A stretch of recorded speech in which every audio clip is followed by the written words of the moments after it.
कुठल्याही स्वरूपाची पहिली तक्रार तुमच्या विरोधात दाखल झालेली आहे, त्यावर आपली काय नाही, मी आज दिवसभर हसतोय, माझ्या तोंडावर एक हास्य आहे, कारण महाराजांसाठी एक पहिली राजकीय केस माझ्यावर जर झाली असेल तर मला खूप आनंद झाला त्याचा.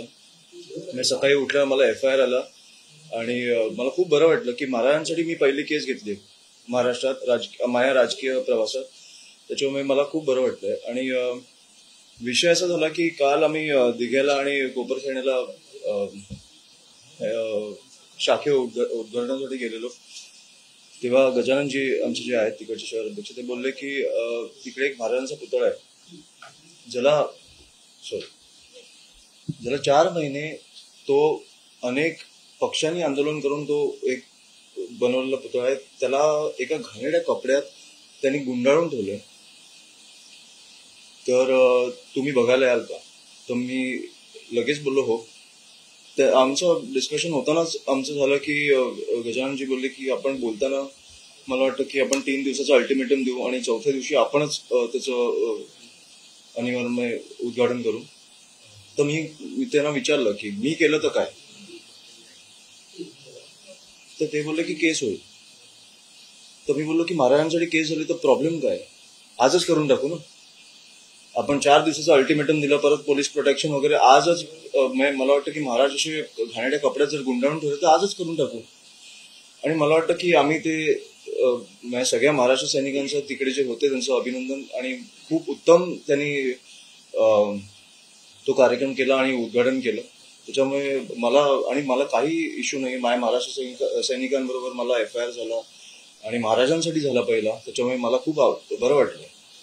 तुमच्या सहकारी पक्षात किंवा सहकारीच म्हणतात म्हणजे तुमच्या भावांनी तुमची पाठराखण करणारे आदित्यजींचा एक तर खूप खूप त्यांचे धन्यवाद की त्यांनी अशी पोस्ट टाकली. मी आत्ता जस्ट वाचली. मी आता त्यांना भेटायला पण चाललोय. पण खूप खूप धन्यवाद त्यांचे. आणि त्यांना महाराजांसाठी मला वाटतं की प्रत्येक मराठी माणूस हा पेटून उठतो. त्याच्यात आपण राजकारण बघत नाही. आणि आदित्यजींनी असं तारीफ केली, मला खूप आवडलं. नाही, मला पण कळलं नाही. पण 4 महिन्यात मला वाटतं की DCM असतील किंवा मुख्यमंत्री असतील किंवा पंतप्रधान असतील तिकडे एअरपोर्टला गेले, एअरपोर्टचं उद्घाटन झालं. मला वाटतं की दहीहंडीला गेले, अनेक पक्षप्रवेशांना गेले. मग महाराजांसाठी तुम्हाला वेळ नाही मिळाली? मला हे कळलंच नाही. आता पण मला वाटतं की काल आम्ही तिकडे आरती वगैरे केली संध्याकाळी, गजाननजी आणि आमच्या सगळ्या महाराष्ट्र सैनिकांनी. आता तो पुतळा मला वाटतं गुंडाळून ठेवलाय परत.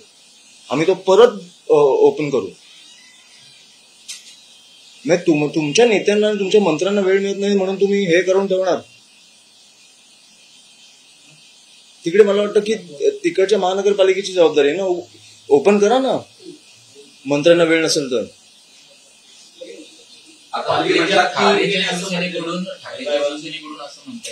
की इतर कामं जे करण्यासाठी तात्काळ मंत्री किंवा मुख्यमंत्री उपलब्ध होतात, तर महाराजांच्या पुतळ्यासंदर्भात असं का होत आहे? एअरपोर्ट करण्यासाठी तुम्हाला लगेचच पंतप्रधान असतील किंवा मुख्यमंत्री उपलब्ध होत आहेत, पण महाराजांच्या पुतळ्यासंदर्भात दिरंगाई का केली जाते असं ठाकरेंच्या शिवसेनेकडून सवाल नाही, बरोबर आहे तो प्रश्न, बरोबर आहे. आणि मला वाटतं माझं भाग्य होतं की मला त्या महाराजांच्या पुतळ्याचं अनावरण करायला मिळालं, की माझ्या भाग्यात होतं ते. आणि त्यांचा ऍब्सोल्युटली प्रश्न बरोबर आहे की 4 महिने का राखून ठेवलं? तुम्हाला वेळ नाहीये, दुसऱ्यांना कोणाला तरी पाठवा, ओपनिंग तर करा, लोकांना तरी दर्शन घेऊ द्या.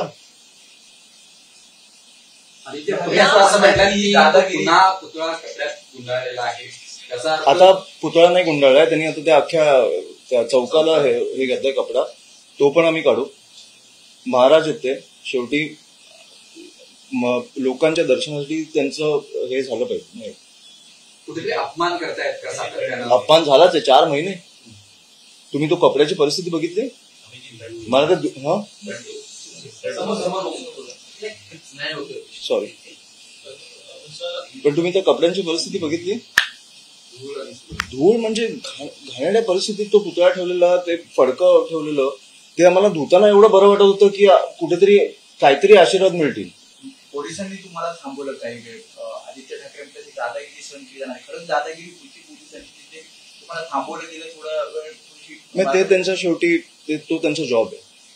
त्यांना मी काही बोलणार नाही, कारण त्यांच्यावर वरचे अधिकारी असतात, त्याच्यावर मंत्री असतात जे ज्यांना जबाबदार असतात, ते मी त्यांना काही बोलणार नाही. पण हो मी थांबवलं आणि म्हणून मला वाटलं की 3 दिवसाचं अल्टिमेटम न देता त्याच दिवशी झालं पाहिजे, कारण आता जे पोलीस प्रोटेक्शन वाढलंय तिकडे ते कधीतरी कमी होणार ना.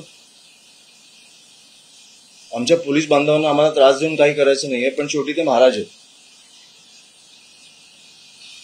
मुंबई पालिकेची आता एवढी अशी परिस्थिती आहे की काही काम अद्याप सुशोभीकरणाचं बाकी आहे, त्यामुळे हा पुतळ्याचा जो परिसरातून घातला गेलेला आहे लवकरच ते काम पूर्ण झाल्यावरती त्याचं विधिवत अनावरण करण्यात येईल असं.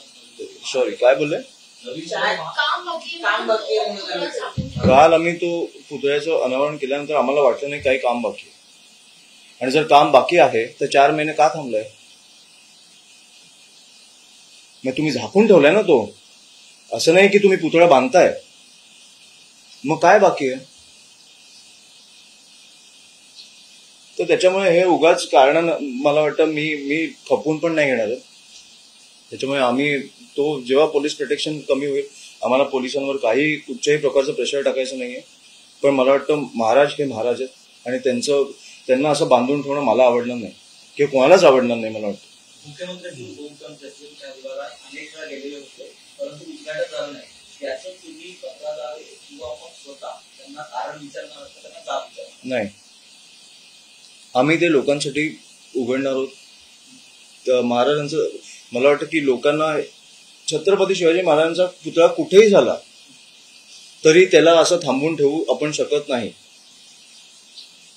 ही माझी भावना नाही तर मला वाटतं प्रत्येकाची भावना आहे. त्याच्यामुळे मी कोणालाही जाब विचारणार नाहीये. तुम्हाला 4 महिन्यात वेळ नसेल मिळाला तर आम्ही उघडू, प्रॉब्लेम काय आहे? आम्ही क्रेडिट नाही घेतो, आम्ही लोकांसाठी फक्त त्यांना उपलब्ध करतोय की त्या महाराजांच्या पुतळ्याची तुम्हाला दर्शन घेता येईल. हो जाईन. मी राजसाहेबांच्या घरात वाढले हो, त्याच्यामुळे या गोष्टी मला माहिती आहेत काय असतात. काय नाही, हसले फक्त. आदित्य ठाकरेंची तुम्ही भेट घेणार आहात म्हणताय, पुन्हा एकदा हा सगळा पुतळ्याचा तो परिसर झाकून ठेवलाय, तुम्ही त्यांना सोबत घेऊन काही आंदोलन किंवा त्या ठिकाणचं जे अनावरण केलंय ते काढणार? नाही, ते तर काढूच नाही. मी आता भेट वेगळ्या विषयासाठी घेतोय, त्याच्यामुळे हा विषय नाहीये. मला तर जस्ट कळलं की त्यांनी माझ्यासाठी लिहिलंय तर तो विषय पण आम्ही बोलू, पण ह्या विषयासाठी भेट नाही घेतली.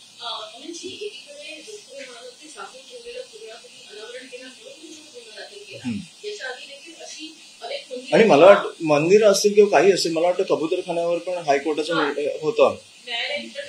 हो,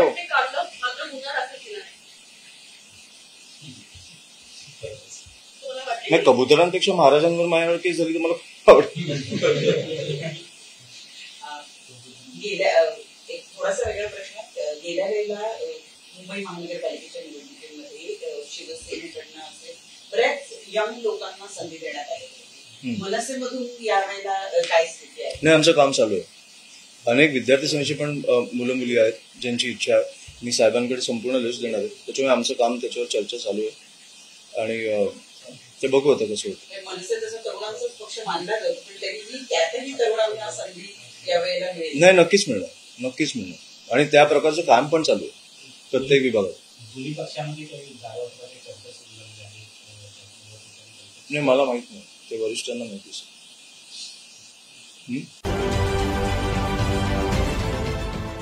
देश विदेशातील प्रत्येक घडामोडींचे लाईव्ह अपडेट मिळवण्यासाठी आता साम टीव्हीच्या सर्व सोशल मीडिया प्लॅटफॉर्मला लाईक, फॉलो आणि सबस्क्राईब करा. तसंच सर्व नोटिफिकेशनसाठी बेल आयकॉन प्रेस करायला विसरू नका.